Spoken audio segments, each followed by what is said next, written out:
ദൈവനാമത്തിന് മഹത്വമുണ്ടായിരിക്കട്ടെ. പിതാവിനും പുത്രനും പരിശുദ്ധാത്മാവിനും സ്തുതി. ആദിയിലെ പോലെ രണ്ട് ലോകങ്ങളിലും തൻ്റെ അനുഗ്രഹവും കരുണയും എന്നും എന്നാളും ചൊരിയപ്പെടുമാറാകട്ടെ. ആമേൻ. ദൈവത്താൽ സമർത്ഥമായി അനുഗ്രഹിക്കപ്പെട്ട ദൈവജനമേ, ജീവിതത്തിൽ ഐശ്വര്യവും നേട്ടവും വരിക്കാൻ നമ്മൾ പല വഴികളും അവലംബിക്കുന്നുണ്ട്. പല മാർഗങ്ങൾ നമ്മൾ തേടുന്നുണ്ട്. നമ്മുടെ ജീവിതത്തിൻ്റെ വീഴ്ചകളെ മറച്ചു വയ്ക്കാൻ, കഴിവുകേടുകളെ മറച്ചു വയ്ക്കാൻ മനുഷ്യർ പല മാർഗങ്ങളും ഉപയോഗിക്കും. അതിന് മനഃശാസ്ത്രത്തിൽ ഡിഫൻസ് മെക്കാനിസം എന്ന ഒരു നാമധേയത്തിൽ ആ വിദ്യകളെ അറിയപ്പെടുന്നുണ്ട്. സ്വയത്തിനെ, നമ്മുടെ സെൽഫിനെ, നമ്മുടെ അഹത്തെ ഡിഫെൻഡ് ചെയ്യാൻ, പ്രതിരോധിക്കാൻ, മറ്റുള്ള ആക്രമണങ്ങളിൽ നിന്ന് മാനസികമായ പ്രയാസങ്ങളെല്ലാം സ്വയം നമ്മൾ പ്രതിരോധം കണ്ടെത്തുന്നതിനെയാണ് സെൽഫ് ഡിഫെൻസ് എന്ന് പറയുന്നത്. അങ്ങനെ നമുക്ക് സ്വന്തമായിട്ട് ഡിഫെൻഡ് ചെയ്യാൻ, പ്രതിരോധിക്കാൻ മനുഷ്യർ കാണുന്ന ചില മാർഗങ്ങളുണ്ട്. അതിലൊന്നാണ് വെല്ലുവിളികൾ ഉയർത്തുക എന്നുള്ളത്. ഇന്ന് ഞാൻ നിങ്ങളോടൊത്ത് ചിന്തിക്കാൻ ആഗ്രഹിക്കുന്ന വിഷയം വെല്ലുവിളികൾ വിജയകരമോ എന്നുള്ളതാണ്. വെല്ലുവിളികൾ വിജയകരമോ? ജീവിതത്തിൽ എപ്പോഴെങ്കിലും വെല്ലുവിളികൾ ഉയർത്താത്ത ആരെങ്കിലുമുണ്ട് എന്നെനിക്ക് തോന്നുന്നില്ല. അത് കുഞ്ഞായിരിക്കുമ്പോൾ മാതാപിതാക്കളോട് വെല്ലുവിളികൾ ഉയർത്തുന്ന ചില കുഞ്ഞുങ്ങളുണ്ട്. ജീവിത പങ്കാളികൾ പരസ്പരം അങ്ങുമിങ്ങും വെല്ലുവിളികൾ ഉയർത്താറുണ്ട്. സമൂഹത്തിൽ നമ്മൾ ജീവിക്കുമ്പോൾ പല തുറകളിലും ഈ വെല്ലുവിളികളെ നമുക്ക് സുപരിചിതമായി കാണാവുന്നതാണ്. രാഷ്ട്രീയ മേഖലകളിലും ശാസ്ത്ര മേഖലകളിലും വലിയ സാമ്പത്തിക മേഖലകളിലുമൊക്കെ വെല്ലുവിളികൾ സർവ്വസാധാരണമാണ്. എൻ്റെ വിഷയം വെല്ലുവിളി വിജയകരമോ എന്നുള്ളതാണ്. അനുഗ്രഹിക്കപ്പെട്ടവരെ, ശുദ്ധമുള്ള ലൂക്കോസിൻ്റെ രക്ഷാസുവിശേഷം 23-ാം അധ്യായത്തിൻ്റെ 39 മുതലുള്ള വാക്യങ്ങളിൽ അവിടെ വെല്ലുവിളികളെ നമുക്ക് കാണാം. രണ്ടുപേരെ നമുക്ക് പരിചയപ്പെടാം. കർത്താവായ യേശു മിശിഹായുടെ ഇടത്തും വലത്തുമായി രണ്ട് കള്ളന്മാരെ കുരിശിൽ തറച്ചു. ആ രണ്ടുപേരുടെ വ്യക്തിത്വങ്ങളെ നമുക്കൊന്ന് വിശകലനം ചെയ്ത് നോക്കാം. അവിടെ 32-ാമത്തെ വചനത്തിൽ നാം ഇങ്ങനെ വായിക്കുന്നു: കുറ്റവാളികളായ രണ്ടുപേരെ അവനോടൊപ്പം വധിക്കാൻ അവർ കൂട്ടിക്കൊണ്ടുപോയി. കർത്താവായ യേശു മിശിഹായോടെ ഇടത്തും വലത്തുമായി രണ്ട് കുറ്റവാളികളെ, രണ്ട് കള്ളന്മാരെ, രണ്ട് അധമന്മാരെ കുരിശിൽ തറച്ചു വധിക്കുന്ന രംഗം. സ്നേഹമുള്ളവരെ, അവിടെ ആ കുറ്റവാളികളിൽ ഒരുവനെ അവൻ്റെ വലതുവശത്തും ഒരുവനെ ഇടതുവശത്തും ക്രൂശിച്ചു. അങ്ങനെ കർത്താവായ യേശു മിശിഹായുടെ ഇടത്തും വലത്തുമായി നിൽക്കുന്ന രണ്ട് കുറ്റവാളികൾ, അവരുടെ വ്യക്തിത്വങ്ങളെ നമുക്ക് ഒന്ന് പരിശോധിച്ച് നോക്കാം. ഒന്നാമത്തെ കുറ്റവാളി കർത്താവായ യേശു മിശിഹായെ ദുഷിക്കുന്ന, വെല്ലുവിളിക്കുന്ന ഒരു സ്വഭാവക്കാരനാണ്. 39-ാമത്തെ വചനം ഇങ്ങനെയാണ് നമ്മൾ വായിക്കുന്നത്: കുരിശിൽ തൂക്കപ്പെട്ടിരുന്ന കുറ്റവാളികളിൽ ഒരുവൻ അവനെ ദുഷിച്ചു പറഞ്ഞു, നീ ക്രിസ്തുവല്ലേ? നിന്നെ തന്നെയും ഞങ്ങളെയും രക്ഷിക്കുക. അതെ, കർത്താവായ യേശു മിശിഹ രക്ഷകനാണ്. മശിഹ എന്നാൽ രക്ഷകൻ എന്നാണ് അർത്ഥം.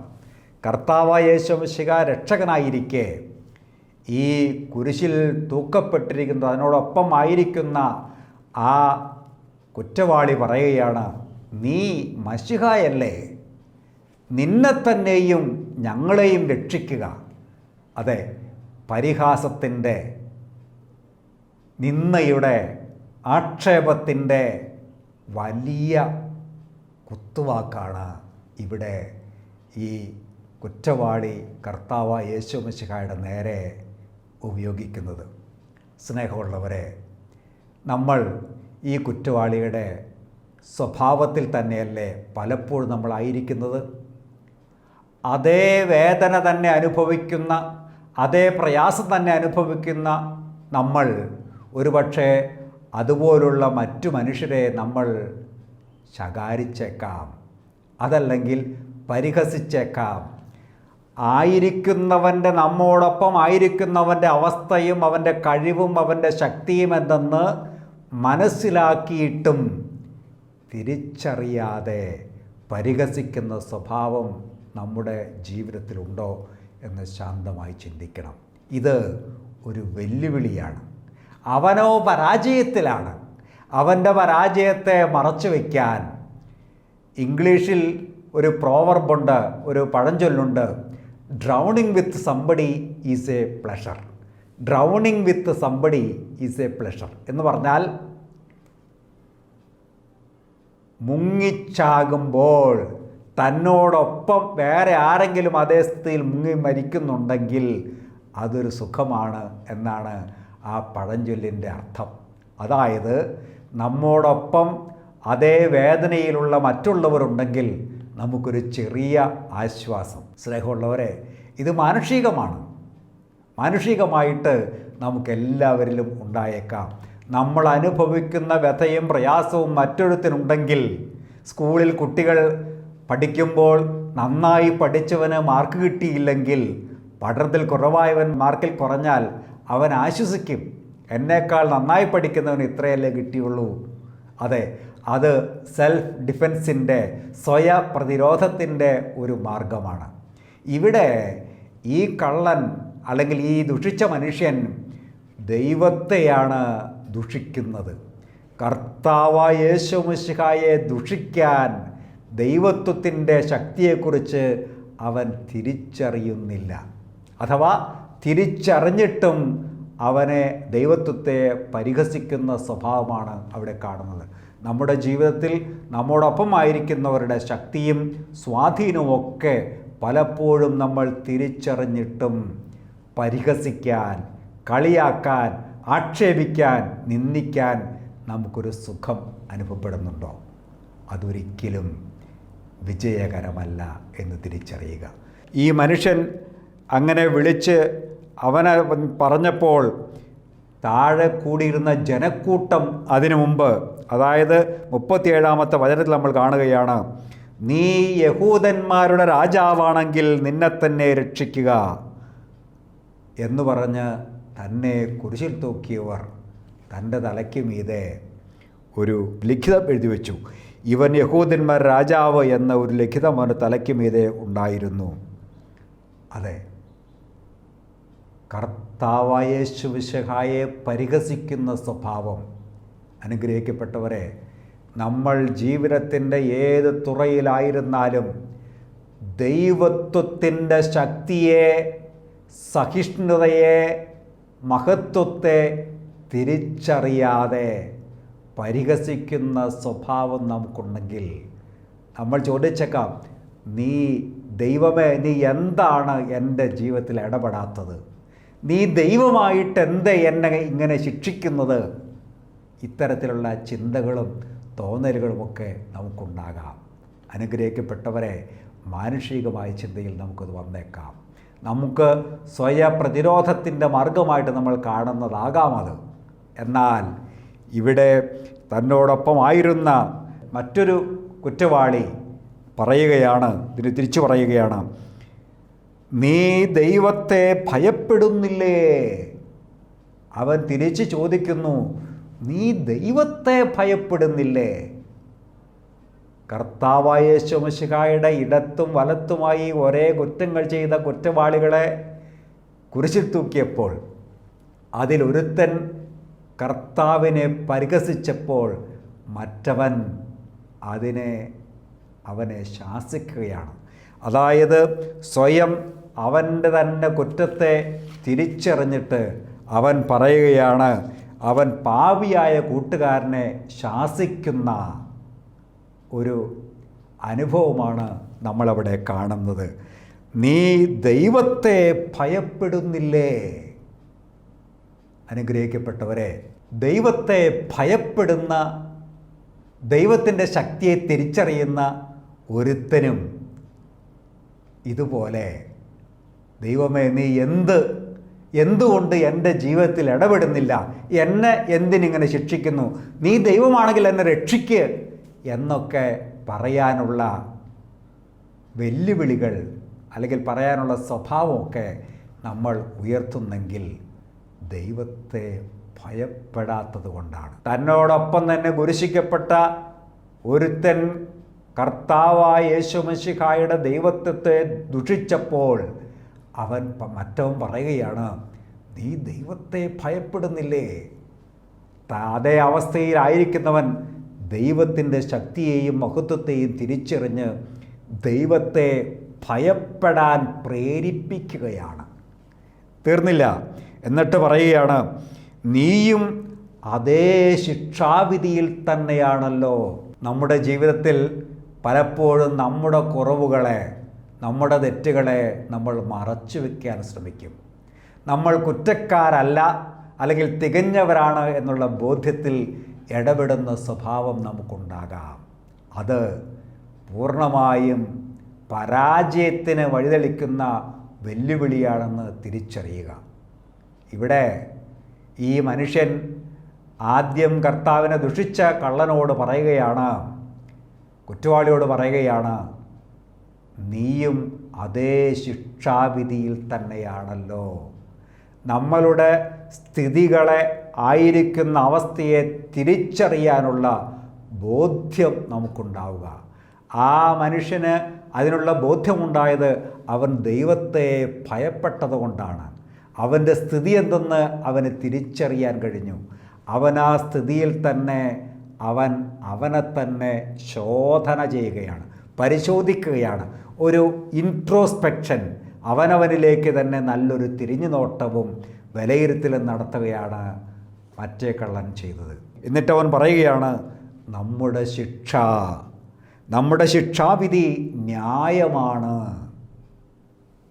അതെ, സ്വയം ചെയ്ത തെറ്റിനെക്കുറിച്ച് ബോധ്യത്തോടുകൂടെ അവൻ്റെ തന്നെ കുറവുകളെ തിരിച്ചറിയുന്ന ഒരവസ്ഥ.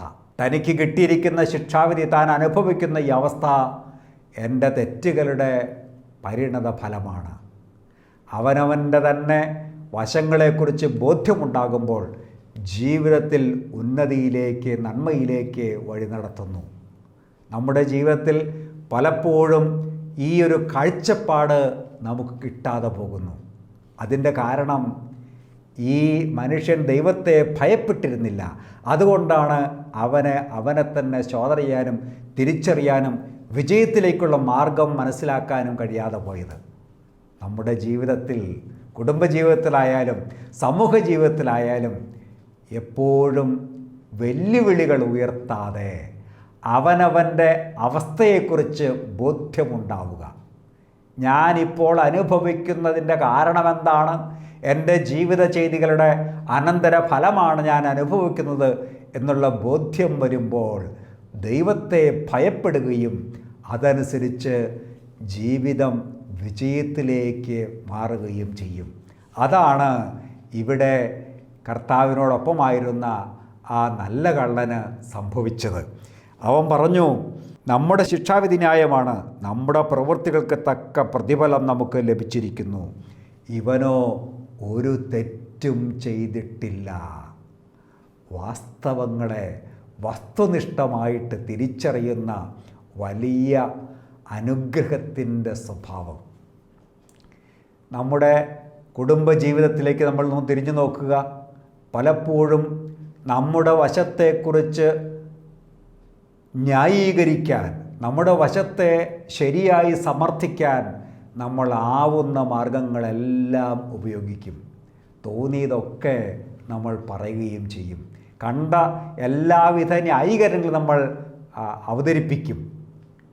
അതെ, എന്നാൽ വിജയകരമായ, സമാധാനമായ, സ്വസ്ഥമായ ഒരു ജീവിത വിജയമാണ് നമ്മൾ ആഗ്രഹിക്കുന്നെങ്കിൽ തിരിച്ചറിയണം, അവിടെ ആയിരിക്കുന്ന അവസ്ഥയിൽ ഇപ്പോൾ അനുഭവിക്കുന്നതിൻ്റെ പശ്ചാത്തലങ്ങളെ, കടന്നു പോകുന്ന വഴികളെ, ജീവിതത്തിലെ ദുഷ്ചെയ്തികളെ വ്യക്തമായി ബോധ്യപ്പെട്ട് പശ്ചാത്തപിക്കുമ്പോൾ അനുഗ്രഹത്തിലേക്ക്, നന്മയിലേക്ക് തിരിയുന്നു. അവൻ പറയുന്നു, നമുക്ക് തക്ക പ്രതിഫലമാണ് ലഭിച്ചത്, ഇവൻ ഒരു തെറ്റും ചെയ്തിട്ടില്ല. കർത്താവായ യേശു മിശിഹായുടെ ദൈവത്വത്തെ, നന്മയെ തിരിച്ചറിയുന്ന വലിയ വിശാലമായ ഒരു മനസ്സ്, ദൈവത്തെ ഏറ്റുപറയുന്ന ആ ദിവ്യമായ സ്നേഹത്തെ രുചിച്ചറിയുന്ന ഒരു നല്ല കാഴ്ചപ്പാടാണ് അവനവിടെ ഉണ്ടായത്. ഇത് നമ്മുടെ ജീവിതത്തിൽ നമുക്ക് കുടുംബത്തിലായാലും സമൂഹത്തിലായാലും നമ്മോടൊപ്പമായിരിക്കുന്നവരെ തിരിച്ചറിയുന്ന ഒരു സ്വഭാവ സവിശേഷത നമുക്കുണ്ടെങ്കിൽ തീർച്ചയായും സ്വസ്ഥതയും സമാധാനവും നമുക്ക് അനുഭവിക്കാൻ സാധിക്കും, വിജയം അനുഭവിക്കാൻ സാധിക്കും. തീർന്നില്ല, അവൻ തുടർന്നു. അവൻ ഇനി ദൈവത്വത്തോട് ഏറ്റുപറയുകയാണ്. യേശുവേ, നീ നിൻ്റെ രാജ്യത്ത് പ്രവേശിക്കുമ്പോൾ എന്നെയും ഓർക്കണമേ എന്നാണ് അവൻ യേശുവിനോട് അപേക്ഷിക്കുന്നത്. അനുഗ്രഹിക്കപ്പെട്ടവരെ, വലിയ നല്ല ഒരു കാഴ്ചപ്പാടോടുകൂടെ ദൈവത്തിൻ്റെ സന്നിധിയിൽ ദൈവത്തെ ഭയപ്പെട്ട് ദൈവത്വത്തെ ഏറ്റുപറഞ്ഞ് അവൻ അപേക്ഷിക്കുകയാണ്.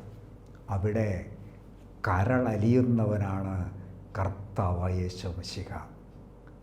നാം ആ വചനത്തിൽ കാണുന്നു, അവനെ ദൈവം അനുഗ്രഹിക്കുകയാണ്. യേശു അവനോട് അരുളി ചെയ്തു, സത്യമായി ഞാൻ നിന്നോട് പറയുന്നു, നീ ഇന്ന് എന്നോടുകൂടെ പറുദീസയിൽ ആയിരിക്കും.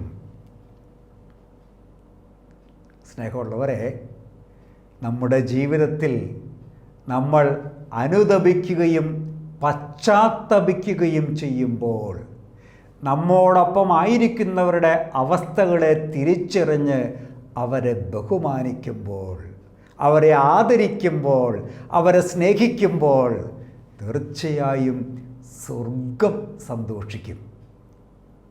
കർത്താവായ യേശു മിശിഹായോടൊപ്പം അതേ ശിക്ഷാവിധിയിൽ അകപ്പെട്ടിരുന്ന കള്ളൻ ദൈവത്വത്തിൻ്റെ ശക്തിയെ തിരിച്ചറിഞ്ഞ് അവനോട് അപേക്ഷിക്കുകയാണ്. നമ്മുടെ ജീവിത പശ്ചാത്തലത്തിൽ നമ്മോടൊപ്പം ആയിരിക്കുന്നവരെ അവരുടെ ശക്തിയും അവരുടെ മഹിമയും അവരുടെ യോഗ്യതകളും തിരിച്ചറിയാൻ നമുക്ക് സാധിക്കണം. അങ്ങനെ സാധിക്കുമ്പോഴാണ് ജീവിതത്തിൽ വിജയവും നേട്ടവും ഉണ്ടാകുന്നത് എന്ന് നിങ്ങൾ പ്രത്യേകം തിരിച്ചറിയേണ്ടിയിരിക്കുന്നു. ഇവിടെ ഈ മനുഷ്യന് ദൈവത്തെക്കുറിച്ചുള്ള ബോധ്യമുണ്ടായി. അനുഗ്രഹിക്കപ്പെട്ടവരെ, ശുദ്ധമുള്ള സങ്കീർത്തനക്കാരൻ 23-ാം അധ്യായത്തിൻ്റെ 6-ാം വാക്യത്തിൽ പറയുന്നു, അവിടുത്തെ നന്മയും കരുണയും ജീവിതകാലം മുഴുവനും എന്നെ അനുഗമിക്കും. കർത്താവായ ദൈവത്തിൻ്റെ നന്മയും കരുണയും ആയുഷ്കാലം മുഴുവനും എന്നെ അനുഗമിക്കും, ജീവിതകാലം മുഴുവൻ എന്നെ അനുഗമിക്കും. അതായത് ദൈവത്വത്തെ ഏറ്റുപറഞ്ഞ് ഭയപ്പെടുമ്പോൾ, ദൈവത്തിൻ്റെ വലിയ ശക്തിയെ തിരിച്ചറിയുമ്പോൾ ആ ദൈവം നമ്മോടൊപ്പമായിരുന്ന് ജീവിതകാലം മുഴുവനും ആ കരുണയും നന്മയും നമ്മെ അനുഗമിച്ചു കൊണ്ടേയിരിക്കും. തീർന്നില്ല, സങ്കീർത്തനം 63-ാം സങ്കീർത്തനത്തിൻ്റെ 4-ാമത്തെ വാക്യത്തിൽ നമ്മൾ കാണുന്നു, എൻ്റെ ജീവിതകാലം മുഴുവൻ ഞാൻ അങ്ങയെ പുകഴ്ത്തും. ദുഃഖത്തിലായാലും സങ്കടത്തിലായാലും വ്യഥയിലായാലും രോഗത്തിലായാലും ഞെരുക്കത്തിലായാലും എൻ്റെ ജീവിതകാലം മുഴുവൻ ഞാൻ അങ്ങയെ പുകഴ്ത്തും. എന്തൊരു നിറവിലാണ് സങ്കീർത്തനക്കാരൻ പറയുന്നത്. അങ്ങനെ പറയാൻ തന്നെ സാധിക്കുന്നത് അവൻ്റെ വലിയ തിരിച്ചറിവിൻ്റെ ബോധ്യത്തിലാണ്. അനുഗ്രഹിക്കപ്പെട്ടവരെ, ജീവിതത്തിൽ അഹങ്കാരങ്ങളും വെല്ലുവിളികളും നമുക്കൊരിക്കലും പ്രയോജനകരമല്ല. മറിച്ച് അനുതപിക്കുകയും താഴ്മയോടെ ആയിരിക്കുന്ന അവസ്ഥയെ തിരിച്ചറിയുകയും ചെയ്യുമ്പോൾ ജീവിതത്തിൻ്റെ വിജയത്തിലേക്ക് നമ്മൾ എത്തിച്ചേരുന്നു. ദുഷിച്ച കള്ളനെ തിരുത്തുന്ന അപരൻ പറയുകയാണ്, നീ ദൈവത്തെ ഭയപ്പെടുന്നില്ലേ? അവൻ ദൈവത്തെ ഭയപ്പെട്ടു. മാത്രമല്ല, അവൻ അവൻ്റെ തന്നെ ശിക്ഷാവിധിയെക്കുറിച്ച് ബോധ്യമുള്ളവനായി. അവനോടൊപ്പം അതേ ശിക്ഷാവിധിയിലായിരിക്കുന്ന അതേ കുറ്റം തന്നെ ചെയ്ത കൂട്ടുകാരനെ ശാസിക്കുന്ന മനോഭാവം അവൻ്റെ ജീവിത വിജയത്തിൻ്റെ നേട്ടങ്ങളാണ്. മാത്രമല്ല, നാലാമത്തെ കാര്യം പറയുകയാണ്, അവനോ ഒരു തെറ്റും ചെയ്തിട്ടില്ല. കർത്താവായ യേശു മിശിഹ ഒരു തെറ്റും ചെയ്തിട്ടില്ല.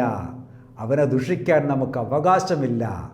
വലിയ സ്നേഹത്തെ തിരിച്ചറിയുന്ന നല്ല ഒരു കാഴ്ചപ്പാടാണ് അവിടെ അവനുണ്ടായിരിക്കുന്നത്. അവൻ പിന്നെ ദൈവത്വത്തെ ഏറ്റുപറഞ്ഞു, ദൈവത്വത്തോട് അപേക്ഷിച്ചു. അങ്ങ് രാജ്യത്വം പ്രാപിച്ചു വരുമ്പോൾ എന്നെ കൂടെ ഓർക്കണമേ. താഴ്മയോടെ ആ സ്നേഹത്തെ തിരിച്ചറിഞ്ഞ് അപേക്ഷിച്ചപ്പോൾ ദൈവം ആ നിമിഷത്തിൽ അവന് ഉത്തരം കൊടുക്കുകയാണ്, ഞാൻ സത്യമായി നിന്നോട് പറയുന്നു, ഇന്ന് നീ എന്നോടുകൂടെ പറുദീസയിൽ ആയിരിക്കും. അവൻ്റെ ജീവിതത്തിൽ വലിയ അനുഗ്രഹത്തിൻ്റെ വിജയത്തിലേക്ക് അവന് വഴി തുറക്കപ്പെടുകയാണ്. സ്നേഹമുള്ളവരെ, നമ്മുടെ ജീവിതത്തിൽ വിജയകരമായ ഒരനുഭവം നമുക്കുണ്ടാകാൻ, നാം ആയിരിക്കുന്ന സ്ഥിതിയിൽ കുടുംബത്തിലും സമൂഹത്തിലും സഭയിലും ഏത് രംഗങ്ങളിലായിരുന്നാലും മറ്റുള്ളവരെ ദുഷിക്കുന്ന സ്വഭാവം നീക്കിക്കളഞ്ഞ്, വെല്ലുവിളികൾ ഉയർത്തുന്ന സ്വഭാവം നീക്കിക്കളഞ്ഞ്, സ്നേഹത്തിൻ്റെ, അനുതാപത്തിൻ്റെ, പശ്ചാത്താപത്തിൻ്റെ, എളിമയുടെ, തിരിച്ചറിയലിൻ്റെ ഒരു മനോഭാവം നമ്മൾ വളർത്തിയെടുക്കുമ്പോൾ ജീവിതത്തിൽ വിജയവും നന്മയും സന്തോഷവും സമാധാനവും അനുഭവിക്കാൻ യോഗ്യത ദൈവം നമുക്ക് നൽകും. അതാണ് കുരിശിലെ കള്ളനോട് ദൈവം ചെയ്തത്. ആ കള്ളനോട് ദൈവം പുറത്ത് അവൻ്റെ തെറ്റുകളെല്ലാം ക്ഷമിച്ച്, അവൻ എന്തെല്ലാം ദുഷ്പ്രവൃത്തികൾ ചെയ്തിരുന്നെങ്കിലും അവൻ്റെ പശ്ചാത്താപത്തിൽ ദൈവം കരളലിഞ്ഞു, മനസ്സലിഞ്ഞു. സ്നേഹമുള്ളവരെ, ഇന്നും നമ്മെ സ്നേഹിക്കുന്ന, നമുക്ക് വേണ്ടി ഉത്സാഹിക്കുന്ന ജീവനുള്ള കർത്താവായ യേശു മിശിഹ തൻ്റെ വിശുദ്ധ സ്ലീഹന്മാരെ ഒരു വലിയ കാര്യം ബോധ്യപ്പെടുത്തി. ശുദ്ധമുള്ള മത്തായിയുടെ രക്ഷാസുവിശേഷം 28-ാം അധ്യായത്തിൻ്റെ 20-ാമത്തെ വാക്യം, ഞാൻ, കർത്താവായ യേശു മിശിഹ കൽപ്പിക്കുകയാണ്, ഞാൻ നിങ്ങളോട് കൽപ്പിച്ചവയെല്ലാം അനുസരിക്കുവാൻ അവരെ പഠിപ്പിക്കുവേൻ. യുഗാന്തം വരെ എന്നും ഞാൻ നിങ്ങളോട് കൂടെ ഉണ്ടായിരിക്കും. യുഗാന്തം വരെ എന്നും ഞാൻ നിങ്ങളോട് കൂടെ ഉണ്ടായിരിക്കും. ഇതാണ് കർത്താവായ യേശു മിശിഹായുടെ വലിയ വാഗ്ദാനം, മാറാത്ത വാഗ്ദാനം. അനുഗ്രഹിക്കപ്പെട്ടവരെ, ആ കർത്താവായ യേശു മിശിഹ എന്നെയും നിങ്ങളെയും രക്ഷിക്കുന്നതിന്, എന്നെയും നിങ്ങളെയും ജീവിത വിജയത്തിലേക്ക് എത്തിക്കുന്നതിന് ഒരുക്കമുള്ളവനാണ്, മനസ്സലിവുള്ളവനാണ്. ആ ദൈവത്തിൻ്റെ സന്നിധിയിൽ നമ്മുടെ തെറ്റുകളെ, കുറ്റങ്ങളെ, കുറവുകളെ നമുക്ക് ഏറ്റുപറയാം. ആ ദൈവത്വത്തെ നമുക്ക് അംഗീകരിച്ച് ദിവ്യമായ സ്നേഹത്തെ നമുക്ക് തിരിച്ചറിയാം. അനുഗ്രഹത്തിനായിട്ട് നമുക്ക് പ്രാർത്ഥിക്കാം. കണ്ണുകളെ അടച്ച് ദൈവത്തിൻ്റെ സന്നിധിയിൽ കർത്താവായ യേശു മിശിഹായുടെ തേജസ്കരിക്കപ്പെട്ട, ഉയർത്തെഴുന്നേൽക്കപ്പെട്ട യേശു മിശിഹായുടെ രൂപത്തെ നമുക്ക് മനസ്സിൽ ധ്യാനിക്കാം. ശക്തനായ ദൈവമേ, കരുണയുള്ളവനായ കർത്താവേ, അങ്ങ് വിശുദ്ധ സ്ലീഹന്മാരോടങ്ങ് കൽപ്പിച്ചല്ലോ, ഞാൻ നിങ്ങളെ പഠിപ്പിച്ചവയെല്ലാം, നിങ്ങളോട് പറഞ്ഞിട്ടുള്ളവയെല്ലാം അനുസരിക്കുവാൻ മറ്റുള്ളവരെ പഠിപ്പിക്കുവീനെന്ന് അവിടുന്ന് കൽപ്പിച്ചു. യുഗാന്തം വരെ എന്നും ഞാൻ നിങ്ങളോട് കൂടെ ഉണ്ടായിരിക്കും. ശക്തനായ ദൈവമേ, ഈ സമയത്ത് അങ്ങയുടെ വാഗ്ദാനത്തിൻ്റെ സന്നിധിയിൽ ഞങ്ങളെ പൂർണ്ണമായിട്ട് സമർപ്പിക്കുന്നു. ഞങ്ങളായിരിക്കുന്ന ഓരോ വ്യക്തികളെയും, കുടുംബങ്ങളെയും, ഞങ്ങളുടെ ജീവിത സാഹചര്യങ്ങളെയും, ഞങ്ങൾക്കുള്ള സകല ബന്ധുമിത്രാദികളെയും അങ്ങയുടെ തൃപ്പാദങ്ങളിലേക്ക് ചേർത്ത് വയ്ക്കുന്ന നാഥ, അങ്ങ് കരുണയോടെ ഞങ്ങളെ സഹായിക്കണമേ. കർത്താവായ യേശുവേ, അങ്ങയുടെ ദൈവത്വത്തെ ഏറ്റുപറഞ്ഞ് കുരിശിൽ അങ്ങയോടൊപ്പം ദുഃഖപ്പെട്ട കുറ്റവാളിയായ മനുഷ്യന് അങ്ങ് പാപമോചനം നൽകി അവനെ അനുഗ്രഹിച്ചല്ലോ. ദൈവമേ, ഞങ്ങളുടെ സകല പാപങ്ങളെ അങ്ങ് ക്ഷമിക്കണമേ, കരുണയായിരിക്കണമേ. രോഗത്തിൻ്റെ, ശാപത്തിൻ്റെ, കെടുതിയുടെ, പീഡയുടെ എല്ലാ മേഖലകളിൽ നിന്നും ഞങ്ങൾക്ക് ഓരോരുത്തർക്കും മോചനം നൽകി വിടുതൽ നൽകി ഞങ്ങളെ അനുഗ്രഹിക്കണമേ. അങ്ങയെ പ്രസവിച്ച മാതാവും അങ്ങയുടെ സകല വിശുദ്ധരും ഞങ്ങൾക്ക് വേണ്ടി അങ്ങയോട് അപേക്ഷിക്കുന്നു. കരുണയോടെ കേട്ട് ഉത്തരമരുളി ഞങ്ങളെ സഹായിക്കുമാറാകണമേ. ആയത് പിതാവിൻ്റെയും പുത്രൻ്റെയും പരിശുദ്ധാത്മാവിൻ്റെയും നാമത്തിൽ തന്നെ. ആമേൻ.